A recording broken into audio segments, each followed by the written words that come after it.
তাহলে এত কথা কইছেন কেন? শুনুন, যে নররূপী ভগবানের জন্য মন্দিরে এত হাঁক ডাক, তাকে চিনুন। তাকে চিনতে পারলে দেখবেন আপনার মনের মধ্যে কোনো রকম সংশয় থাকবে না। আগে এই কথা আপনি কি বলছেন? ঠাকুরকে আমি চিনি না? চেনেন না? এমন অপূর্ব শক্তিবিশিষ্ট মন, শক্তিবিশিষ্ট মানুষ 400 বা 500 বছরেও এক আধজনের বেশি আসে না এই ধরাধামে। ভাবুন তো,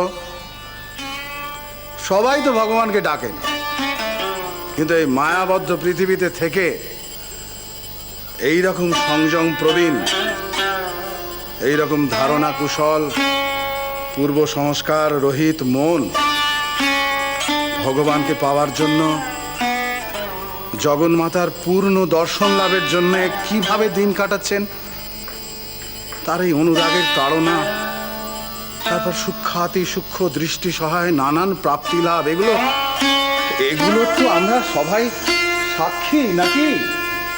আগে বিলক্ষণ কি আর বলতে। ঠাকুরই তো বলেন যে কখনো যদি কোথাও একটা ফুল ফুটতে দেখেন, দেখবেন মৌমাছি এসে সেই ফুলের চারপাশে ঘুরঘুর করছে।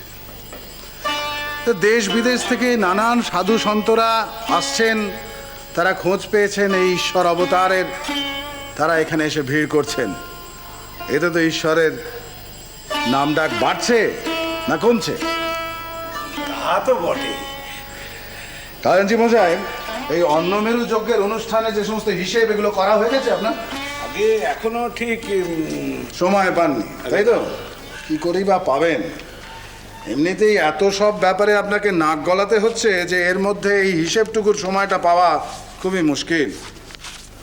যান, খাতাপত্র নিয়ে ওখানে বসে একলা একলা হিসেবটা সেরে ফেলুন। যান। আগে যে আগে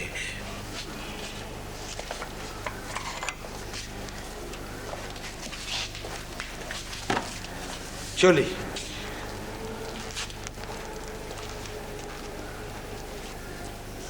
দেখে এলো পশ্চিমের সাধু, ইয়া জটা। ঠাকুর নাম দিয়েছেন জটাধারী। রামায়িত বাবা। হ্যাঁ, ধাতুর ছোট্ট রাম বিগ্রহ সঙ্গে তাকে খাওয়াচ্ছেন, শোয়াচ্ছেন, বাতাস করছেন। আর আমাদের ঠাকুরের মহা বলে দশা। কিরকম? এই এই জটাধারী বাবা ওই রামলালাকে নিয়ে যত ব্যস্ত, ঠাকুরও ততটাই। আসলে দুই ভক্তের এই শিশুরূপ দেখছেন আর শিশুরূপ চাকছেন। একে তো প্রবল ভক্তিভাব, তারপর স্নেহ রসে ভেজা। দুই ভক্তের অপত্য ভক্তিতে ভগবানের যে কি দশা ভগবানই জানেন।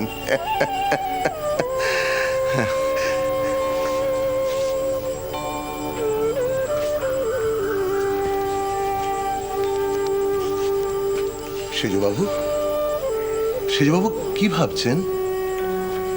ভাবছি যে আমার আমার কি সৌভাগ্য।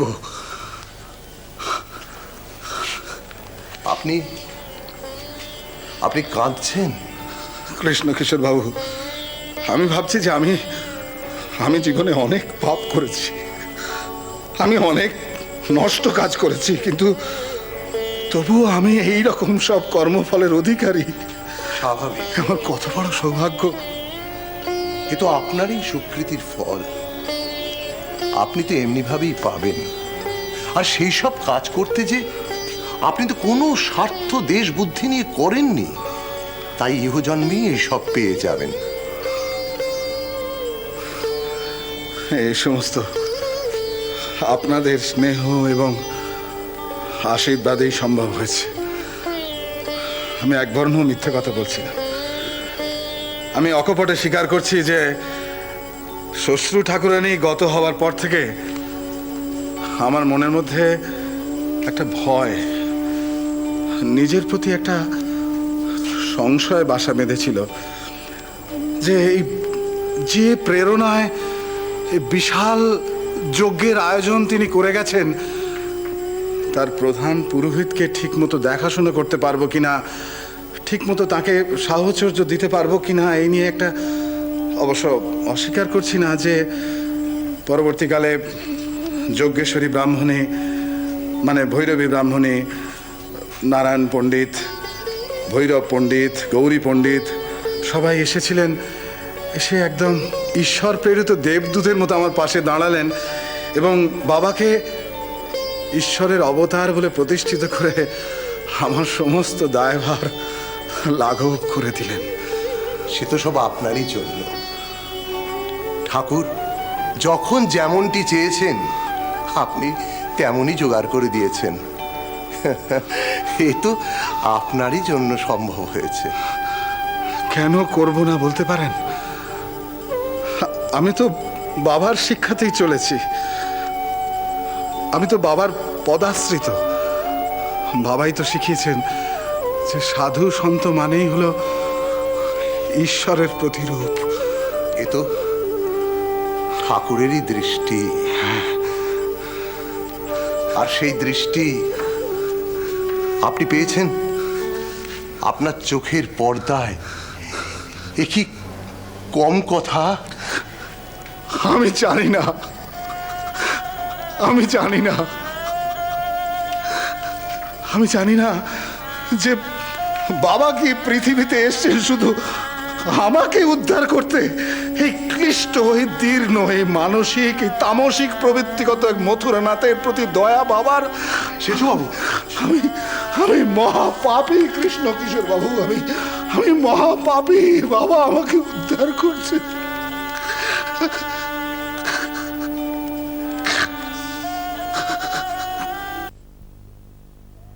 এই চুপ চুপ, একদম চুপ, একদম চুপ করে থাকবি।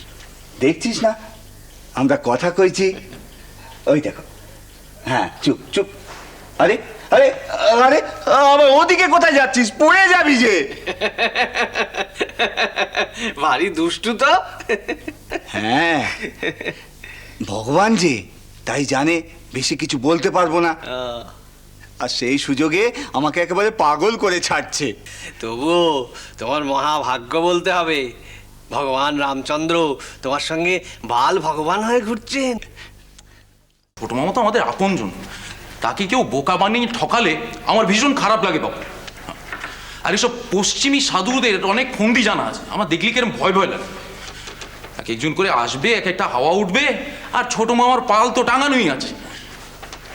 তোকে আমি খুব একটা দোষ দিই নারীতে, জানিস, খুব একটা দোষ দিই না। এই হলধারী দাদা আর তোর সঙ্গে একটাই তফাৎ আছে, কি জানিস? এই হলধারী দাদা মন্দিরে এসেছিল গ্রাসাচ্ছাদনের জন্য, জীবিকার তাগিদে। আর আর তুই বেটা মন্দিরে এসেছিস নিজের ভাগ্যের খোঁজে। এই কলকাতা শহরে ওই হাজার রকম ধান্দার মধ্যে তুই এই মন্দিরে আসাটাই একটা ধান্দা করে বেরো নিয়েছিলি। দেখো দেখো ছোট মামা, একদম আতে গা দিয়ে কথা বলবে না, একদম না। তোকে আমি কত হাজারবার বলেছি রে বেটা, কত হাজারবার বলেছি যে কারোর ঈশ্বর বোধ নিয়ে ওরকম চোখ ঠাড়াবি না, তুই তো পাপের সাগরে ডুববি রে। শ্রীরাম কৃষ্ণ